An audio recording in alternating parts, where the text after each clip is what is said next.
Hello hello hello hello बच्चों, कैसे हो आप सभी। उम्मीद है आप सभी स्वस्थ और खुश होंगे। तो मेरे प्यारे बच्चों, आज हम पढ़ेंगे कक्षा 10वीं का एक इम्पोर्टेंट टॉपिक, व्यतिकरण। अब मेरे प्यारे बच्चों, व्यतिकरण होता क्या है।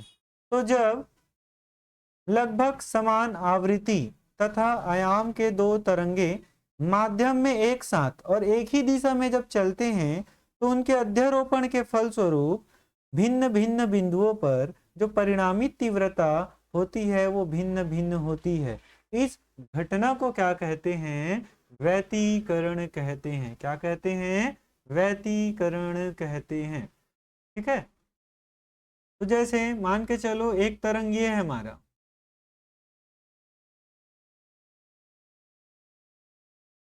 तरंग हमेशा श्रृंग और गर्त के रूप में आगे बढ़ता है। ठीक है। ऊपर वाले जो बना है उसको श्रृंग बोलते हैं। क्या बोलते हैं इसको? श्रृंग। नीचे को क्या बोला जाता है? गर्त। ठीक।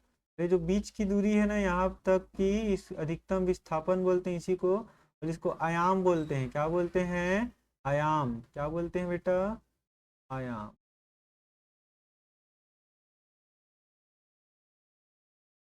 ठीक है। तो क्या बोला गया है? जब लगभग समान आवृत्ति तथा आयाम के, आवृत्ति मतलब स्पीड हो गया, और क्या बोला गया है?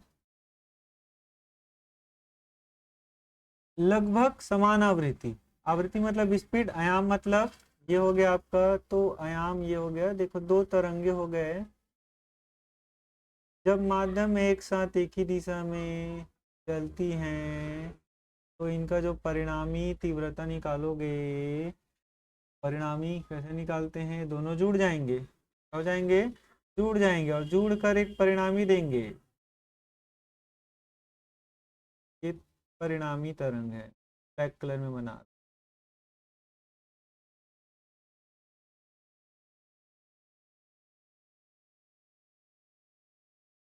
एक परिस्थिति ऐसे हो सकता है, दूसरी परिस्थिति तरंग का ऐसा हो सकता है।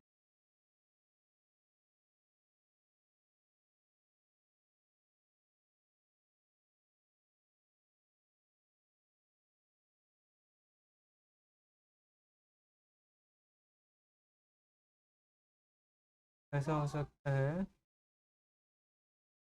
मेरा पहला तरंग ऐसे चला,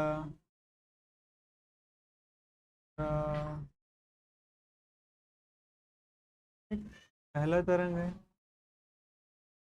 दूसरा तरंग को ऐसे बना सकते। हमारा दूसरा तरंग। दो केसेस हो सकते हैं आपके तरंगों के चलने के। ठीक है। नीचे वाले में ये पहला तरंग है, हर वाला दूसरा तरंग है। दोनों माध्यम के जिन जिन बिंदुओं पर मिलते, देखो ये पहली बार यहाँ मिला, दूसरी बार यहाँ मिला है, तीसरी बार यहाँ पर मिला है, चौथी बार यहाँ मिला है। पर में यहाँ मिला है, यहाँ मिला है, और यहाँ पास, यहाँ पास, और यहाँ पास। ये तीन अलग अलग अलग बिंदुओं पर जब मिल रहे हैं तो क्या बोला गया है? व्यतिकरण में जब दो अलग अलग तरंग होंगे जिनकी आयाम और आवृत्ति लगभग समान होगा, एक ही दिशा में जब चलते हैं, तो इसका जो परिणामी, परिणामी मतलब दोनों जुड़ जाएंगे। जैसे पहला तरंग को अगर मैं y1 से दर्शाऊं, दूसरा तरंग को मैं y2 से दर्शाऊं, तो दोनों जब जुड़ जाएंगे, जुड़कर एक नया दिखाएंगे जिसको परिणामी बोलते हैं। तो परिणामी तरंग जो बनेगा उसकी तीव्रता भिन्न भिन्न होती है, या तो ज्यादा होगा उन दोनों से, या तो कम होगा। अब ज्यादा कब होगा? जब ज्यादा होता है तो उस व्यतिकरण को बोलते हैं संपोषी व्यतिकरण। क्या बोलते हैं? संपोषी व्यतिकरण। जब कम होगा तो क्या बोलेंगे? परिणामी तीव्रता कम होगा तब विनाशी। क्या बोलेंगे? विनाशी व्यतिकरण। ठीक। संपोषी और विनाशी व्यतिकरण क्या है बेटा, देख लेते हैं। ठीक। जब दो लगभग समान आवृत्ति और आयाम के तरंगे माध्यम में एक साथ चलती है और इनका श्रृंग और गर्त, देखो ऊपर वाले का, पहले वाला जो नीले कलर में दर्शाऊं उसका श्रृंग, और हरे वाले का श्रृंग, दोनों का एक ही जगह है।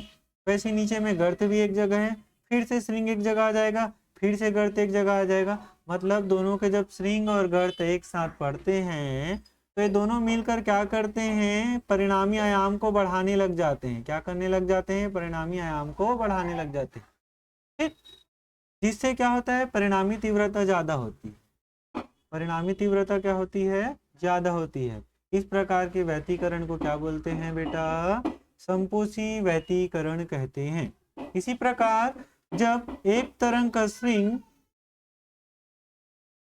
और दूसरे तरंग का जो गर्त है, नीचे वाले को गर्त बोलते हैं ना, जब श्रृंग और गर्त विपरीत तरीके से मिलते हैं, अलग अलग मिले ना, तो ये दोनों क्या करते हैं, एक दूसरे के प्रभाव को कम करने लग जाते हैं। जब प्रभाव को एक दूसरे के कम करते हैं तो ये परिणामी तीव्रता, इनका परिणामी कहा जाएगा, बीच वाला लाइन इसका परिणामी है बेटा।